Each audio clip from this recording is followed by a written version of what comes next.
செய்தி. தமிழகத்தில் 6 மருத்துவக் கல்லூரிகளுக்கு அனுமதி கிடைத்திருக்கிறது என்று வெளியான தகவல் தவறான தகவல் என மருத்துவத்துறை நியூஸ் 18 தெரிவித்திருக்கிறது. இதுகுறித்து கூடுதல் விவரங்களோடு செய்தியாளர் ரகுவரன் நம்மோடு இணைப்பில் இருக்கிறார். பேசுவோம். ரகுவரன், இது முழு விவரங்கள். கடந்த ஆண்டு பேரவையில் அறிவிக்கப்பட்டது. குறிப்பாக புதிதாக அறிவிக்கப்பட்ட மயிலாடுதுறை, திருப்பத்தூர், தென்காசி, பெரம்பலூர், அரக்கோணம், ராணிப்பேட்டை ஆகிய மாவட்டங்களில் புதிதாக மருத்துவக் கல்லூரி மருத்துவமனைகள் அமைக்கப்படும் என்று அறிவிக்கப்பட்டிருந்தது.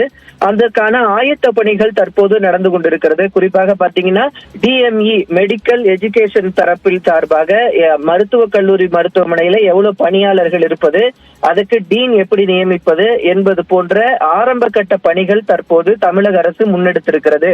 இதுல பாத்தீங்கன்னா DME தலைமையில் அமைக்கப்பட்ட அந்த குழுவானது தற்போது மருத்துவ பணிகள் இயக்ககத்திற்கு ஒரு கடிதத்தை அனுப்பியிருக்கிறது. அந்த கடிதத்துல பாத்தீங்கன்னா எவ்வளவு பணியாளர்களை இந்த புதிய மருத்துவக் கல்லூரி மருத்துவமனைகளுக்கு தேர்ந்தெடுப்பது என்பது தொடர்பான விஷயங்கள் கடிதம் ரீதியாக விவாதிக்கப்பட்டிருக்கிறது. அந்த கடிதம் தற்போது பொது வெளியில் வெளியாகி தேசிய மருத்துவ ஆணையம் மருத்துவக் கல்லூரிக்கு அனுமதி வழங்கப்பட்டு விட்டதாக தவறான செய்தி பரப்பப்பட்டிருப்பதாக மருத்துவ கல்வி இயக்ககம் அந்த செய்தியை மறுத்திருக்கிறது. குறிப்பா பாத்தீங்கன்னா தேசிய மருத்துவ ஆணையத்திடம் தற்போது தமிழக அரசு சார்பாக 6 மருத்துவக் கல்லூரிகளுக்கு விண்ணப்பமே இதுவரை செய்யப்படவில்லை. ஆனால் தமிழக அரசுதான் அதற்கான முன் நடவடிக்கைகளை தற்போது தமிழக அளவில் எடுத்திருக்கிறது.